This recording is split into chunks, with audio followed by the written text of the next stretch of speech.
Hello, my name is Matthew, and I'm reading Clarissa by Samuel Richardson. I'm reading this for March of the Mammoths 2021, a great booktube event which encourages you to um, try to read those great big books that are sitting on your shelves. And I am on page 524 so far, and I can't say that I am entirely enjoying the reading experience. It's beautiful. It's written with this beautiful, luxurious language. It's just moving. The plot is moving at a glacial pace. It's long. It's a long. I'm on 524, and I still have another 1,000 pages to go. And really, plot wise, not much has happened. Early on in the novel, we get the situation, the scenario. We have this family, this upper class English family, and the one daughter, Clarissa, is there's an attempt to coerce her into a marriage to this gentleman named Mr. Solmes, and the family is pressuring her into this marriage, and Clarissa wants nothing to do with it, and the parents and other family members band together and uh, imprison her in her room, and she's not allowed to leave her room until she obeys the commands of her father. And there's financial reasons and societal reasons, but what it comes down to is Clarissa's not interested in this man, and there's another love interest, Mr. Lovelace, that the family hates, and he's also, we learn, not a very good person either. But Clarissa's sort of interested in him as well, and the novel is an upholstery novel. It's a collection of letters, and we're reading the letters, predominantly Clarissa's letters. Other people are also writing letters, and Clarissa, for the most part, is writing to her friend Anne Howe, and Anne writes back to her, and we have other people that are writing these letters, and for hundreds of pages, we're just caught in this stalemate. Clarissa's locked in her room, and various family members will either come to the room, or within the household there's also a letter correspondence making various cases, pleas to Clarissa to change her mind, to soften her temper, to manipulate her emotions. There's various tactics taken to try to convince Clarissa to change her mind. And all the while, Clarissa very firmly and very clearly is not changing her mind. And it's hundreds of pages of various people saying, like, will you persist on disobeying your father? Will you persist on disobeying the orders of your father? And Clarissa saying, will you persist on persisting? Things like that. And I think, thankfully for me, I have no idea what the overall plot of the novel is. I haven't even read the back of the book. I haven't read the introduction. I haven't read the Wikipedia page. And so I have had this interest in, well, what's going to happen? It's simmering and boiling, and there's tension mounting. And I know that at some point there's going to be a climax. This is all going to come to a head. And not knowing the story, at least I have that. Is she going to be forced into this marriage and be doomed to have this loveless marriage and trapped? And is that the way the novel's going to go? Is she going to run away from the house and have a series of adventures? Is she going to hook up with Mr. Lovelace? While if I knew if I knew that she ends up getting married, if I knew that she runs off with Mr. Lovelace, I'm not so sure it's worth the effort to read all these letters. Now, in the world that these characters inhabit, Clarissa is known to be an incredible letter writer, and everyone, nearly everyone, comments that she is intelligent, well-read, articulate, persuasive, and an entertaining and convincing letter writer. And unfortunately, Clarissa believes all of those things herself. And for as beautiful as the letters are written, for as articulate and convincing as they are, they're not nearly as interesting as Clarissa believes they are. She has an incredibly high opinion of her ability as a letter writer. And many of these characters get frustrated with the high amount of letter correspondence going on, and the people that she's arguing with, her family members, at some points will say, like, stop writing letters, or I'm not going to be reading your letters. And although she's in a perilous, dire situation, which is serious, it's still a little understandable that for every half-page letter that you write, Clarissa is going to respond with a 20-page letter. And as this is going on and they're having these arguments, it just pawns moving back and forth with no overall strategy. You get the impression, I got the impression that Clarissa's, in the back of her mind, her exit strategy is at some point she's going to have that perfect turn of phrase. She's in one of her letters. She's going to write that magical sentence that convinces everybody to stop bothering her. And meanwhile, it's clear that there's no reasoning, there's no rationale, there's no articulated argument to be made that's going to change anybody's minds. And finally, we do have a climactic moment. I should also say that she's stuck in her room, and she's just imprisoned in her room. She's barely allowed to leave. She goes out into the garden every once in a while, but days and days, weeks are going by, and she's just stuck in this room. And for the voluminous amount of letter correspondence, we're not given much else outside of this particular situation that Clarissa is in. There's no descriptions of the house, there's no descriptions of the room, barely any description of what she's doing in this room all of this time. There's vague, minute moments where she's, of course, writing all of these letters. She's reading a little bit.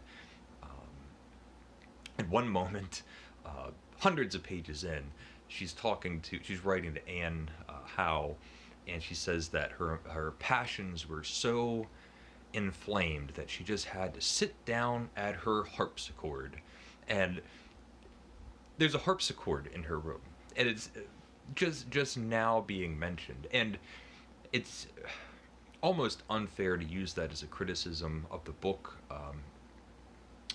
because of the format. It's a letter correspondence with two people that know one another and presumably have been in each other's rooms, and it would be unnatural or very strange for Clarissa to be detailing um, the setting around her. But um, we know very little about any of the lives um, uh, in this household outside of um, this one thread.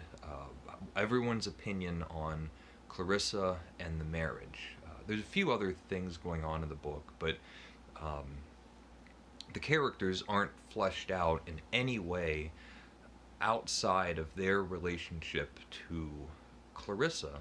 And that might make sense if all we were reading were Clarissa's letters, but we do get letters from other family members, and and Howe, and for the most part, um, it's as if everyone's tuned into the Clarissa program, um, and it's boring. The book, there's dozens of pages where they're saying the same things over and over again, the nearly the same exact situations, various members coming up, making their argument. The whole house goes upside down, and then the next day it happens again. Finally, we do have a climactic moment.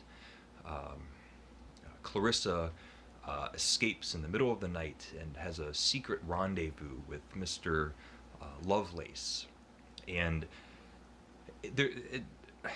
things get complicated. She had initially planned on having this rendezvous and stealing away into the night. She changes her mind, and she was actually going out there to tell Mr. Lovelace that she's not going with him. And of course, they just start having this long, protracted conversation that even feels like they're having a letter correspondence. Um, Long monologues going back and forth.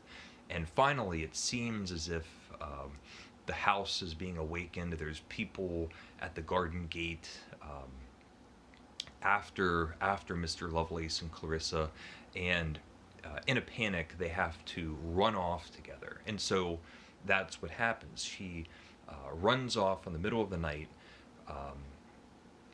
with Mr. Lovelace. And then hundreds of pages go by. She's now with Mr. Lovelace.